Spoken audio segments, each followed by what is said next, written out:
नमस्कार दोस्तों।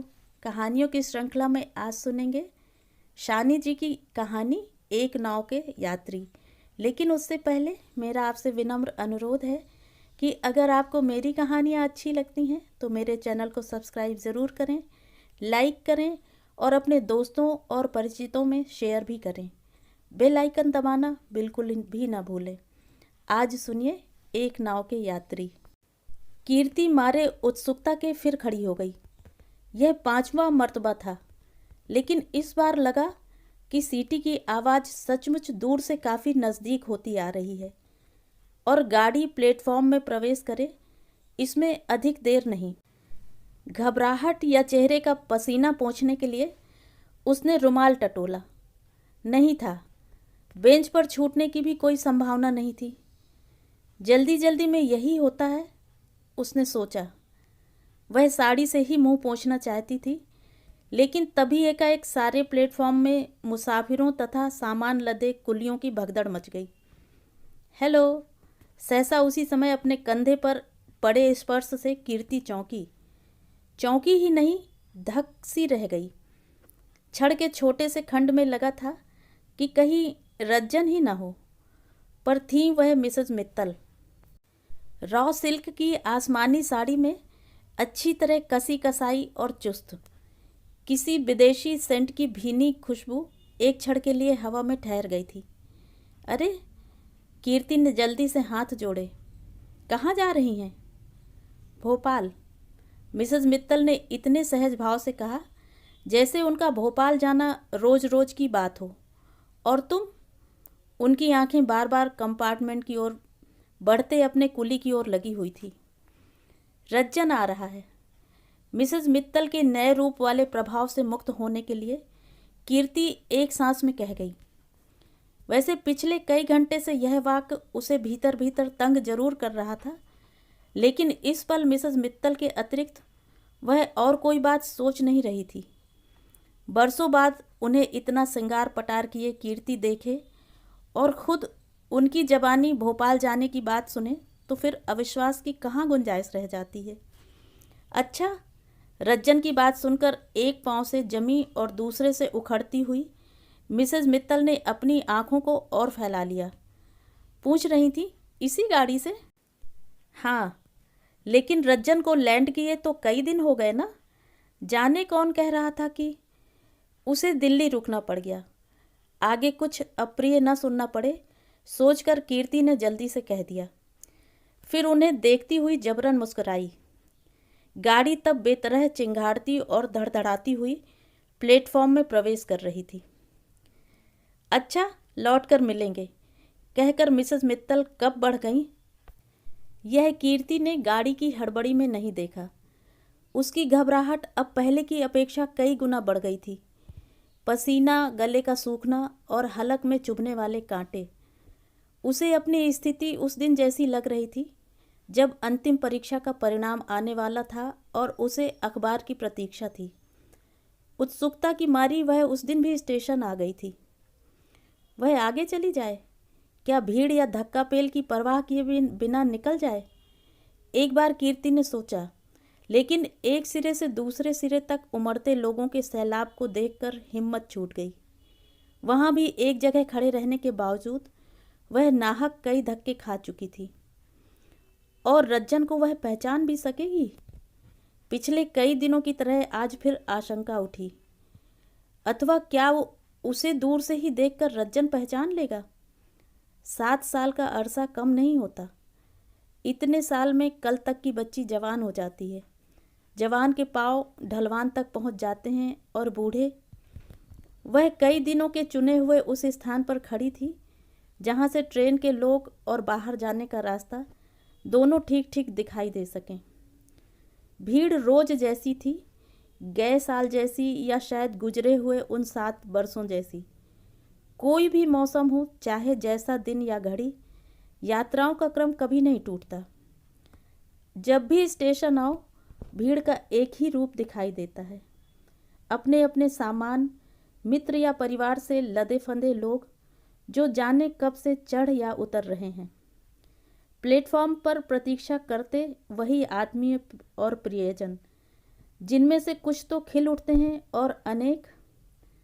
Rajjan first class के एक कंपार्टमेंट से किसी स्वस्थ से युवक को उतरते देख कीर्ति के मुंह से न केवल यह आवाज़ निकली, बल्कि वह झपटती हुई उधर भी बढ़ गई थी, पर झेप कर दूसरी ओर देखना पड़ा।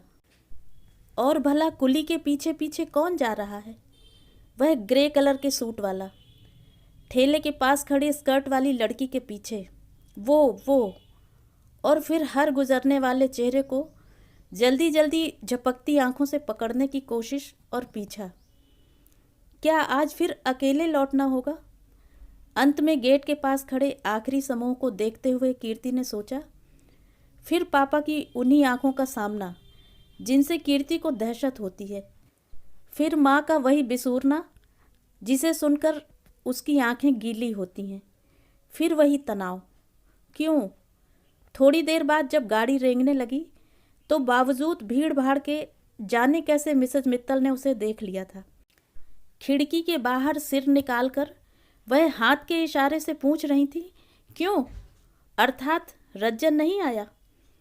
कीर्ति कई पल निरुत्तर सी खड़ी मिसेज मित्तल को देखती रही। फिर जब कुछ नहीं सूझा तो हवा में हिलते हुए सैकड़ों रुमालों के बीच एक हाथ अपना भी उठाकर वह यूं हिलाने लगी जैसे मिसेज मित्तल को ही स्टेशन छोड़ने आई हो। Good luck, good luck. और कीर्ति ही नहीं, पिछले कई दिनों से सारा घर इसी तनाव में लटका हुआ जी रहा है। 13 दिनों पहले मंगलवार को रज्जन ने बंबई में लैंड किया था और उस दिन यहाँ घर भर की बेचैनी सीमा पर पहुँच चुकी थी। बेटी कितने बजे हैं? पापा ने उस दिन कीर्ति के कमरे में तीसरी बार आकर पूछा था। 4। बस 2 घंटे और हैं। पापा ने अपनी ज्योतिहीन आंखों से एक ओर ताकते हुए कहा था। 6 बजे रज्जन का जहाज किनारे आ लगेगा, तो कौन तुमसे वह तुरंत आ मिलेगा? यही बात जब उन्होंने फिर आधा घंटे बाद और 7वीं बार दोहराई तो माँ एकाएक झल्ला पड़ी थी, क्योंकि पापा की बेचैनी उनसे सही नहीं जा रही थी। अपने नगर से 700 मील दूर रज्जन बंबई में उतर रहा था। चाहने पर भी उसके लिए इस भौगोलिक दूरी को लांघकर फौरन आ मिलना संभव नहीं था। लेकिन घर में ऐसी व्याकुलता समाई हुई थी मानो 6 बजे की ट्रेन से वह सीधे यहाँ पहुँच रहा हो। यूँ रोज सुबह सबसे पहले पापा ही उठते थे, लेकिन उस दिन उन्होंने अपने साथ साथ सभी को जल्दी जगा दिया था। पहले माँ, कीर्ति, फिर शोभा और यहाँ तक कि छड़ी टेकते टेकते जाकर आउट हाउस में रहने वाले श्यामलाल को भी उन्होंने सोने नहीं दिया था। आज रज्जन पहुँच रहा है, इस वाक्य से वह दिन शुरू हुआ था और सारा दिन घिसे हुए रिकॉर्ड की तरह घर के कोने कोने में वह वाक्य बजता रहा था। फिर इस रिकॉर्ड के छूटने के बाद पति पत्नी के बीच रज्जन की पुरानी स्मृतियां दोहराई गई थीं। उसकी कुछ आदतों, विशेषताओं और गुणों आदि के चर्चे हुए थे और रात कीर्ति को बड़ी देर तक पापा के जागने की आहट मिलती रही थी। 7 वर्ष पहले जब रज्जन इंजीनियरिंग के एक डिप्लोमा के लिए इंग्लैंड जाने लगा था तो किसी को कल्पना भी न थी कि वह इतने अरसे के लिए वहाँ रह जाएगा। केवल 2-2.5 वर्ष में लौट आने की बात थी। तब ब्याह हुए सिर्फ 6 माह गुजरे थे। रत्ना को उसने इसीलिए साथ कर लिया था कि विदेश के अकेलेपन से डर लगता था। फिर अध्ययन के दौरान इधर या उधर का कोई तनाव न रहे और पति पत्नी दोनों मिलकर वह समय काट आएं, एक उद्देश्य शायद यह भी था। लेकिन 2.5 वर्ष के बदले 3 वर्ष हो गए और रज्जन लोग नहीं लौटे। एक पत्र आया कि उसे कोई टेम्परेरी जॉब मिल गया है। सोचा क्यों न कर लें, कुछ नहीं तो यात्रा का खर्च ही निकल आएगा और संभव हुआ तो थोड़े बहुत पैसे भी बच जाएंगे। फिर यह सूचना आई कि रत्ना को भी वहाँ रेडियो में नौकरी मिल गई है और दोनों मिलकर काफ़ी कमा लेते हैं। रज्जन के शुरू के पत्रों से अवश्य लगता था कि उसे कहीं ना कहीं वापस लौटने की उत्सुकता है, पर बाद में वह इस टर्म में सोचने लगा था कि भारत में अगर वैसी अच्छी नौकरी न मिली तो। और इस बीच कई बड़ी बड़ी और अप्रत्याशित घटनाएं हो गई थीं। शोभा के बाद वाला भाई जाता रहा था, कीर्ति से बड़ी बहन नलिनी ब्याह होकर बनारस चली गई थी। पापा सरकारी नौकरी से रिटायर होकर घर बैठ गए थे और इनमें सबसे बड़ा हादसा यह हुआ कि पापा की आंखें अकस्मात जाती रहीं। मुझसे बड़ा अभागा और कौन होगा। इस खबर के मिलते ही रज्जन ने बेहद दुखी स्वर में लिखा था कि इतनी बड़ी बात हो जाए और मैं आपके पास न होऊं। सचमुच मैं नराधम हूँ, या यह मेरे पूर्व जन्म के पापों का फल है कि इतना सब होने के बाद भी मैं आपसे हजारों मील दूर पड़ा हूँ। लेकिन पापा, आप चिंता मत करें। मैं आजकल में यहाँ के आई स्पेशलिस्ट से कंसल्ट कर रहा हूँ और मुझे विश्वास है कि जिस दिन आपको यहाँ ले आऊँगा सब ठीक हो जाएगा। खत सुनकर पापा रो पड़े थे। कीर्ति से पत्र लेकर कुछ देर वे उस पर यूं हाथ फेरते रहे थे मानो अंगुलियों में आंख उतर आई हो। फिर भर्राए कंठ से उन्होंने इतना ही कहा था, कीर्ति की माँ, ईश्वर की सौगंध, अब मुझे आंखों का अफसोस नहीं रहा। और उस दिन कई महीनों के बाद समूचे घर के लोग पापा के कमरे में इकट्ठे हुए थे। उन्हें घेर कर कीर्ति, शोभा और माँ सभी बैठ गई थीं और पापा ने अपनी आदत के अनुसार नौकरी के दिनों वाले बरसों पुराने किस्से सुनाए थे। वे किस्से जिन्हें इससे पहले भी कई बार उन्होंने सारे घर को सुनाया था। गेट के बाहर ही कीर्ति ठिठक गई। 3-4 दिनों से यही हो रहा था। स्टेशन से लौटते में पैदल तय करने वाला रास्ता चाहे जल्दी से कट जाए, घर आते आते अक्सर कदम धीमे पड़ जाते थे।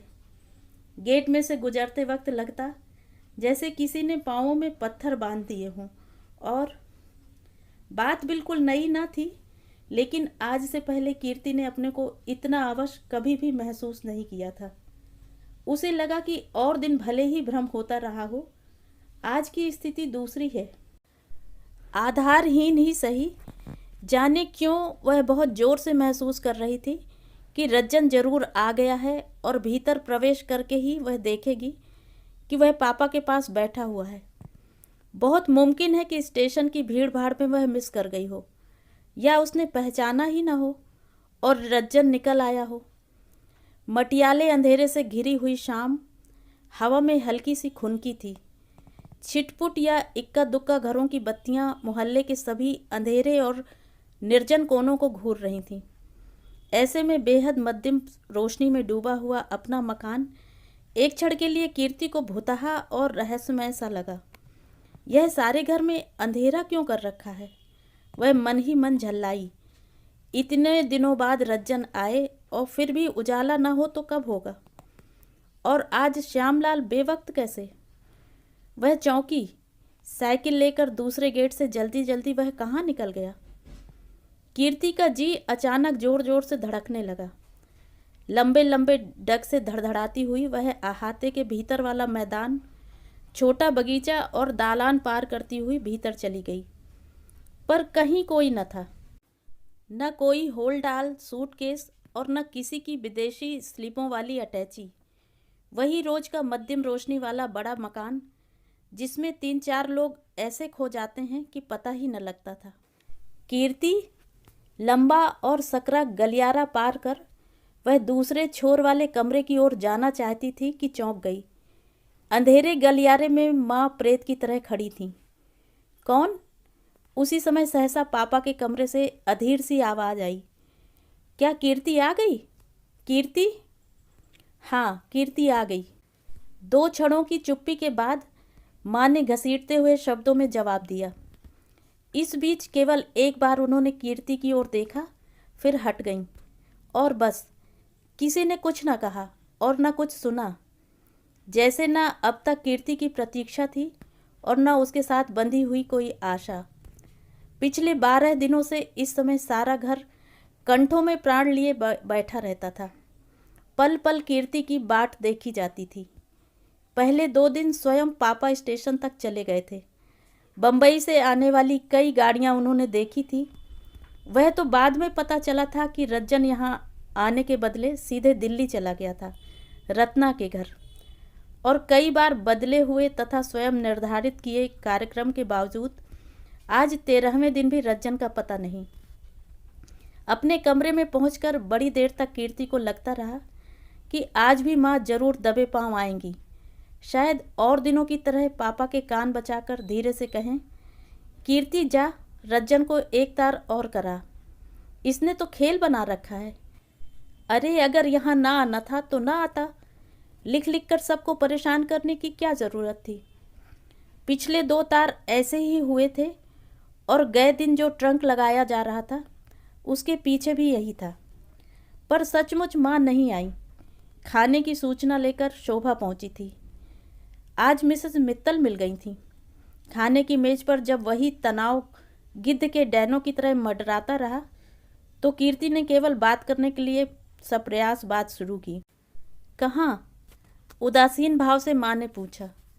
स्टेशन पर। अच्छा। वह भोपाल जा रही थी, कहकर कीर्ति ने माँ की ओर तत्काल देखा। उसका अनुमान ठीक था। मिसेस मित्तल के साथ भोपाल का नाम सुनते ही माँ बेतरह चौंकी। मुंह की तरफ बढ़ता उनका हाथ सहसा रुक गया, जैसे अचरज भरी घटना की खबर दी गई हो। साश्चर्य पूछा, किसने कहा? वह खुद कह रही थी। विश्वास करने के प्रयास में माँ कीर्ति को घूरती रही। एक क्षण के लिए उनकी आंखों में अजब सा भाव तैराया, जाने वह छोटी सी खुशी का था या अचानक लगे हल्के से धक्के का। कीर्ति से आंखें हटाकर ठिठका हुआ जूठा हाथ लिए 2-1 पल वह एक अंधेरे कोने को घूरती रहीं। फिर यही होता है का भाव लिए चुपचाप खाने लगी। उस दिन जिसने मिसेस मित्तल का उतना दृढ़ स्वरूप देखा हो, उसके लिए सचमुच यह विश्वास करना कठिन है कि आखिर वह उस बिंदु पर आ गईं जिसका बरसों से वह अकेले दम पर विरोध कर रही थी। यूँ पड़ोसी जैसे पड़ोसी मिसेस मित्तल नहीं थी। एक तो उनका घर दूर था और दूसरे स्वभाव से वह रूखी और बहुत घमंडी लगती थी। शायद इसलिए आने के बाद भी काफ़ी अरसे तक सभी से अपरिचय बना रहा। लेकिन जब कीर्ति से परिचय हुआ तो सारी दूरी तो जाती ही रही, वह रहस्य भी नहीं रह गया जो उनके बारे में पहले दिन से मोहल्ले ही नहीं सारे नगर में बना हुआ था। विवाहिता और पराये शहर की होते हुए भी उन्होंने इस नई जगह में आकर नौकरी कर ली थी। यहाँ उनका न कोई रिश्तेदार था और न कोई परिचित। बहुत सीधे साधे ढंग से एक कमरा लेकर वह अकेली रहती थी। अकेली ही नहीं, अलग थलग और सभी से कटी हुई। शायद इसीलिए लोगों में कानों फूसियाँ ज़्यादा थीं कि क्या कोई भी जवान औरत किसी नए शहर में अकेली जान रह सकती है। मिसेस मित्तल अगर सचमुच विवाहिता या सुहागिन हैं तो कभी उनका पति उनके पास क्यों नहीं आता, अथवा पिछले 3 वर्षों में एक बार भी अपने पति के पास भोपाल क्यों नहीं गई। और समझ में नहीं आता कि लोगों को दूसरे की ज़िंदगी में इतनी दिलचस्पी क्यों होनी चाहिए। कीर्ति से पहली या दूसरी भेंट पर ही अत्यंत दुखी होकर मिसेस मित्तल ने कहा था, क्या मैं हर किसी से यह बताती फिरूं कि मैं ब्याहता या सुहागिन हूँ, कि हम पति पत्नी में कितना प्यार था। महेश ने अचानक कैसे मेरे साथ धोखा करना शुरू किया और कैसे अलग होकर मैं इसी बात पर आज तक उससे लड़ रही हूँ। और उसी दिन कीर्ति ने पहली बार जाना था कि इस भुखमरी दुनिया में आज भी ऐसे लोग हैं जो टूट भले ही जाएं, झुकना या समझौते करना नहीं जानते। अगर प्रेम विवाह के 1-2 साल बाद ही महेश किसी रूप जाल में उलझकर नए अफेयर में फंस जाएं, तो मिसेस मित्तल जैसी कोई भी स्वाभिमानी औरत और क्या कर सकती थी। कीर्ति को लगा जैसे वह अकेली नहीं, चुपचाप कौर उठाती हुई माँ भी आज उसी दिन की बात सोच रही हैं। उस दिन जब शोभा के बर्थडे के बाद मिसेस मित्तल आई थीं, घर में बीते हुए एक छोटे से उत्सव के अवशेषों के बीच उस दिन माँ को जाने क्या सूझी कि ट्रंकों में एक जमाने से बंद ढेर से पुराने और कीमती कपड़े वह निकाल लाई थी। फिर उन्हें मिसेस मित्तल के सामने फैलाकर बैठते हुए पूछा था, तुम्हें रफू करना आता है? मिसेस मित्तल ने हंसकर ना ही कर दी थी। ये कपड़े मेरे शादी के हैं, माँ बोली थी, कुछ शायद उससे भी पहले के।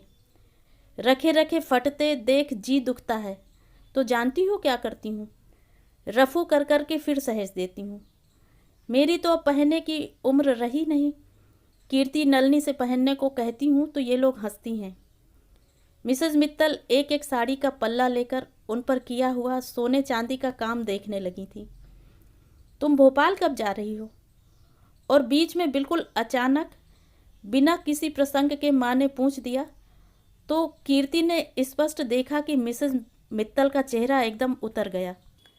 अपने को जैसे तैसे संभाल कर उन्होंने सूखे होंठों से जवाब दिया था, अभी तो ऐसी कोई बात नहीं। क्यों? क्यों क्या? माँ बोली थी, दुनिया में यह सब तो चलता ही रहता है, तुम अकेली कहाँ तक लड़ोगी? किसी चीज़ से अगर सचमुच प्यार हो या वह कीमती हो तो टूट फूट जाने पर भी उसका मोह नहीं जाता। मुझे देखो। और फिर पुराने कपड़ों वाले उदाहरण के अतिरिक्त उनकी ढेरों दुनियादारी की बातें, जिनमें से हर एक का इशारा बस एक ही ओर जाता था। यहाँ तक कि अंत में मिसेस मित्तल घबराकर किसी बहाने से कीर्ति के कमरे में उठाई थी। एकांत में कीर्ति के सामने उन्होंने आंसू पोंछे थे। क्रोध और अपमान से तमतमाया चेहरा लिए वह बड़ी देर तक चुप रही थीं और जब माँ के ही स्वर में कीर्ति ने तसल्लियाँ देनी चाहिए थी तो आवेश में आकर उन्होंने अपने जूड़े में खुसा फूल निकाल दिया था। कुछ देर वह उसकी पंखुड़ियों को सहलाती रही थी, मानो कोई गहरा सा जवाब देने से पहले अपने शब्दों को तोल रही हूँ। अंत में उसकी एक पंखुड़ी को नाखून से चीरकर भरे गले से पूछा था, इसे रफू कर सकती हो? कीर्ति को हाथ खींचते हुए देखकर माँ ने सहसा टोक दिया, तूने तो कुछ खाया ही नहीं। बस। कीर्ति अनमने भाव से उठी और हाथ धोने के लिए वॉश बेसिन की ओर बढ़ी। सोने से पहले बत्ती बुझा देना। जाती हुई कीर्ति को माँ ने रोज की तरह हिदायत दी। नाहक मुझे परेशान होना पड़ता है।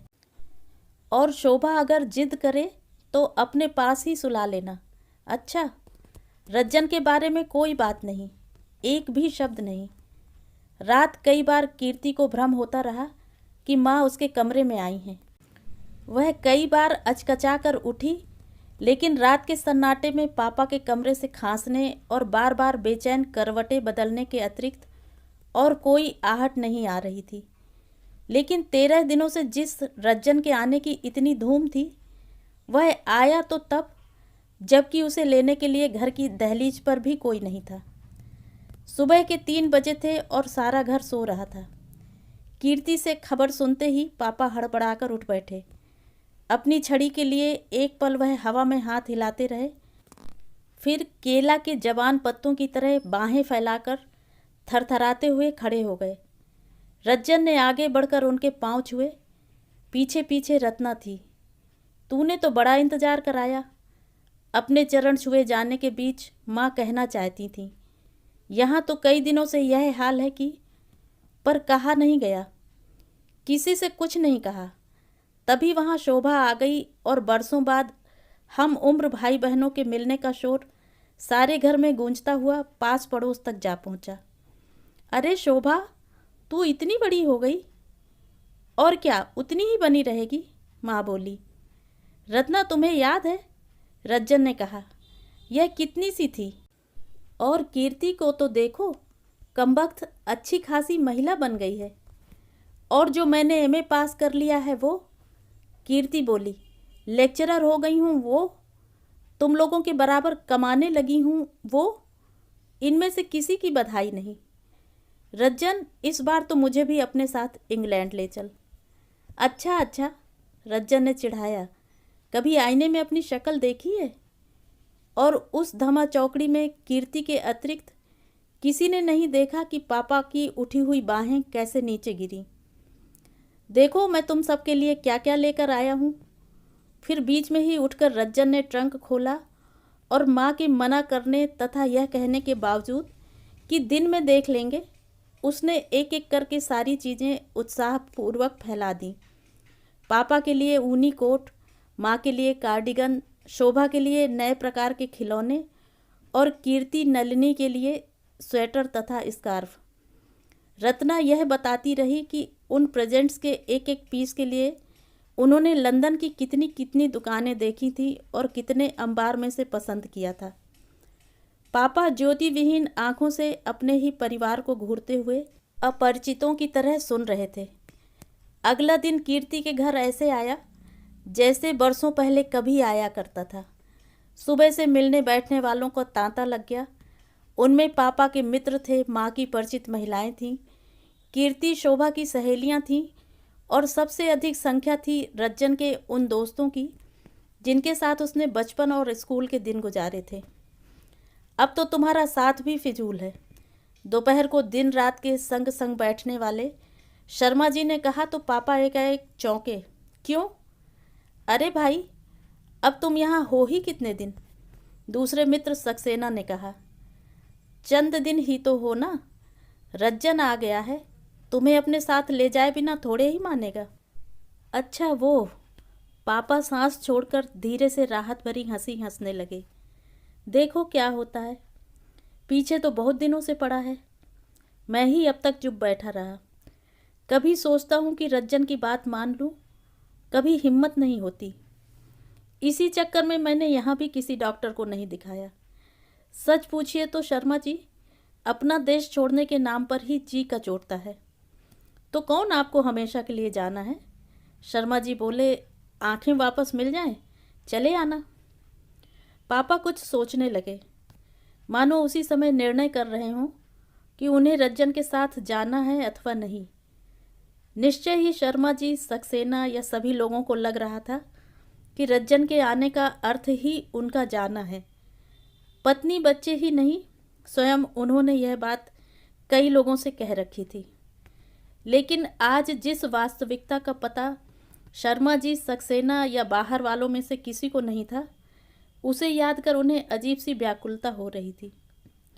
मन की चिकनी और बेहद बिछलन भरी दीवार पर जो सांप की तरह चढ़ और गिर रहा था, वह यह भय था कि रज्जन कहीं अपने पत्र की बात भूल तो नहीं गया। आने के बाद से आंखों के बारे में औपचारिक सी पूछताछ के अलावा और कोई बात नहीं हुई थी। होगी, लड़का है, बरसों बाद आया है, पहले उसे दम मारने की फुर्सत तो मिले। रात को जब माँ ने उनसे खाने के लिए कहा, तब भी वह शायद उसी मुद्रा में थे। बोले, रज्जन को आने दो, उन लोगों का कोई ठिकाना है? माँ ने कहा, सैर सपाटे को गए हैं, जाने कब तक आते हैं। आखिर आएंगे तो, पापा बोले। कीर्ति शोभा को भूख लगी हो तो खिला दो। पर जाने क्यों भूख किसी को नहीं थी। पिछली रात की तरह सभी उस रात भी 11 बजे तक रज्जन और रत्ना की प्रतीक्षा करते रहे। इस कोशिश में शोभा भूखी ही सो गई और तब भी उठाए नहीं उठी जबकि वे लोग लौट आए। पार्टियां और पिक्चरें, पहली दोपहर को छोड़कर 3 दिन में न कोई रात खाली गई न कोई दिन। पार्टियों और पिक्चरों का सिलसिला मुतवातिर चला और रज्जन को लगता रहा कि कुछ देर से घर आकर उसने सचमुच गलती की है। नगर में दोस्त या मिलने जुलने वाले क्या एक दो थे कि उन्हें आसानी से निपटा दिया जाता। वहाँ तो जिसके साथ कोताही करो उसे ही शिकायत हो रही थी। रज्जन जाने की कह रहा था। उस रात कीर्ति ने पापा के कमरे में माँ को कहते सुना। किसके जाने की? पापा ने चौंक कर पूछा। मेरे लिए? नहीं, दूसरी ओर देखकर माँ धीरे से बोली। उसके अपने ही जाने की बात थी। कह रहा था उसे जल्दी लौटना है और दिल्ली में भी 1-2 दिन का काम है। बड़ी देर तक पापा ने कुछ नहीं कहा। ये लोग नलनी के पास बनारस जा रहे थे ना? अब नहीं जा रहे। क्यों? वक्त नहीं है, माँ बोली। मामा के पास जयपुर जाने वाला प्रोग्राम भी सुना रद्द कर दिया है। रत्ना कह रही थी कि उनके प्रेजेंट्स भिजवा दिए हैं। देखते हो, इतने वर्षों बाद आया और बहन से मिले बिना चला जाना चाहता है। सोचो नलनी क्या कहेगी। कुछ देर पापा और चुप रहे। रज्जन और कुछ कह रहा था। कब? कहकर माँ ने पापा की ओर देखा तो, लेकिन दूसरे ही क्षण संभल भी गई। अपने ही प्रश्न को समेटती हुई बोली, अरे उसे मेरे पास बैठने या बात करने की फुर्सत कहाँ है। कल यह जरूर पूछ रहा था कि पापा को कोट पसंद आया, और तब चारपाई बजने की आवाज़ से कीर्ति ने अनुमान लगाया कि पापा ने फिर वही बेचैन करवट बदली। स्टेशन से बाहर आकर कीर्ति ने मुक्ति की सांस ली। उसे लग रहा था जैसे एक लंबे समय के बाद किसी भयंकर तनाव से छुटकारा मिला हो। अजीब बात है कि रज्जन और रत्ना को गाड़ी में बैठते देख उसे जरा भी कचोट महसूस नहीं हुई थी। उसे कुछ वैसे हल्केपन का एहसास हो रहा था जैसे किसी छोटी हैसियत के आदमी को बड़े मेहमानों के विदा करने पर होता है। चलने से पहले रज्जन और रत्ना दोनों ने अलगाव और बिछोह के औपचारिक शब्द कहे थे, लेकिन कीर्ति से कुछ भी नहीं बना था। उसने लाख चाहा था कि रज्जन की बात रख ले। कई बार रत्ना के सामने उसने भूमिका भी बांधी थी, लेकिन लगा था जैसे भीतर कहीं से विद्रोह हो रहा है और वह इसके सामने घुटने टेक कर अवश हो गई है। कीर्ति, तू मेरी एक बात मानेगी? प्लेटफॉर्म पर रज्जन ने किसी बहाने उसे रत्ना से अलग ले जाकर कहा था। क्या? सच बात तो यह है कि यह मैं तुझी से कह सकता हूँ, इसलिए कि तू बहन भी है और समझदार भी। ये मदर फादर को क्या हो गया है? हम लोग इतने बरसों बाद आए, लेकिन लगा जैसे किसी को खुशी ही नहीं हुई। सारा वक्त पापा उखड़ी उखड़ी बातें करते रहे और माँ का मुंह सूजा रहा। मैं तो खैर घर का हूँ, शिकायत करके भी कहाँ जाऊँगा। रत्ना के दिल को इससे बड़ा धक्का लगा है। कह रही थी कि इतनी भावना से लाए हुए प्रेजेंट्स किसी ने अप्रिसिएट तक नहीं किए। पापा ने तो कोट को छूकर भी नहीं देखा। तू अगर उसे बातों ही बातों में यह विश्वास दिला दे कि उन प्रेजेंट्स से घर भर के लोगों को कितनी खुशी हुई है तो उसे क्या हो गया था? कीर्ति ने सोचा, रज्जन का इतना सा आग्रह रखते उससे क्यों नहीं बना? झूठ ही सही, क्या वह रत्ना से नहीं कह सकती थी कि? और भला तुमसे क्या कह गई थी? अचानक उसके कंधे पर हाथ रखकर रमा सेन पूछ रही थी। कीर्ति सहम गई। खीज सी हुई कि जो रमा सेन स्टेशन से उसके साथ साथ टैक्सी में चली आ रही थी, उसकी उपस्थिति वह इतनी देर से कैसे भुला बैठी थी। और कौन क्या कह गई थी? कौन? हाँ, मिसेस मित्तल। स्टेशन पर मिलने के बाद से वे लोग उन्हीं के बारे में बातें करती आ रही थीं। चाहे अनचाहे, जगह बेजगह मिसेस मित्तल का ही प्रसंग।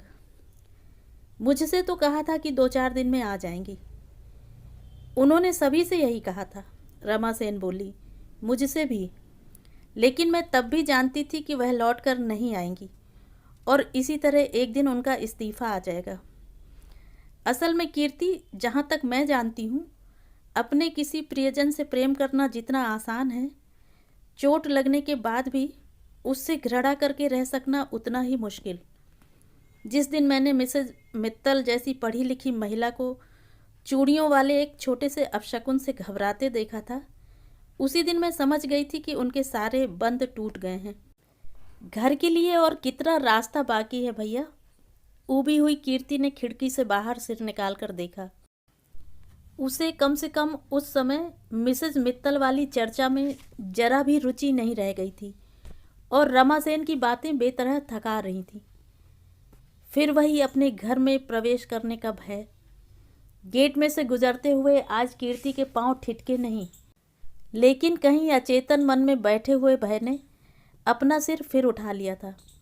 वही मटियाले अंधेरे से घिरी हुई शाम, छिटपुट या इक्का दुक्का घरों की बत्तियां, मोहल्ले के सूने तथा निर्जन कोने और बेहद मध्यम रोशनी में डूबा हुआ मकान। बरामदे में चोरों की तरह प्रवेश करती हुई कीर्ति को याद आया कि आज घर में शोभा भी नहीं है। रज्जन और रत्ना से मिलने आई मौसी के साथ ही वह चली गई थी। घर और उजाड़ हो गया। वह जानती थी कि घर की क्या तस्वीर होगी। जो पापा रज्जन को छोड़ने के लिए दहलीज तक भी नहीं आए थे, उनसे चारपाई छोड़ उठने की उम्मीद करना फिजूल की बात थी। और माँ किसी अंधेरे कोने में चटाई डाले पड़ी होंगी। कीर्ति थक गई थी। अच्छा हुआ कि आज शोभा भी नहीं थी। वह चाहती थी कि माँ या पापा किसी का भी सामना किए बिना सीधे अपने कमरे में भागे और बिस्तर पर टूट पड़े। उसने अंधेरा गलियारा पार भी कर लिया था, लेकिन पापा के कमरे में फूटने वाली रोशनी ने उसे सहसा चौंका दिया। गुजरते गुजरते भी वह पापा के कमरे के पास ठहर गई। कौन? उसी समय भीतर से पापा की आवाज़ आई। कीर्ति भयभीत चोर की तरह दीवार से सटकर खड़ी हो गई। कोई नहीं है। एक क्षण बाद इधर की आहट लेकर माँ ने आश्वस्त करते हुए कहा। अच्छा, मुझे लगा जैसे कीर्ति आ गई। सुनकर कीर्ति से बिल्कुल रहा नहीं गया। कोई पाप होता है तो हुआ करे, सोचकर चलते चलते ही सही उसने कमरे में झांक कर देखा तो कई क्षण तक आश्चर्यचकित सी देखती रह गई। पापा ने वही कोट पहन रखा था जिसे रज्जन के रहते उन्होंने छुआ भी नहीं था। सामने कार्डिगन पहने माँ खड़ी थी और उन्हें कंधों से पकड़े कार्डिगन के एक एक हिस्से को अंगुलियों से टटोलते हुए पापा पूछ रहे थे, इसका रंग कैसा है? नीला? तो ये थी कहानी। कहानी आपको कैसी लगी कमेंट करके ज़रूर बताएं।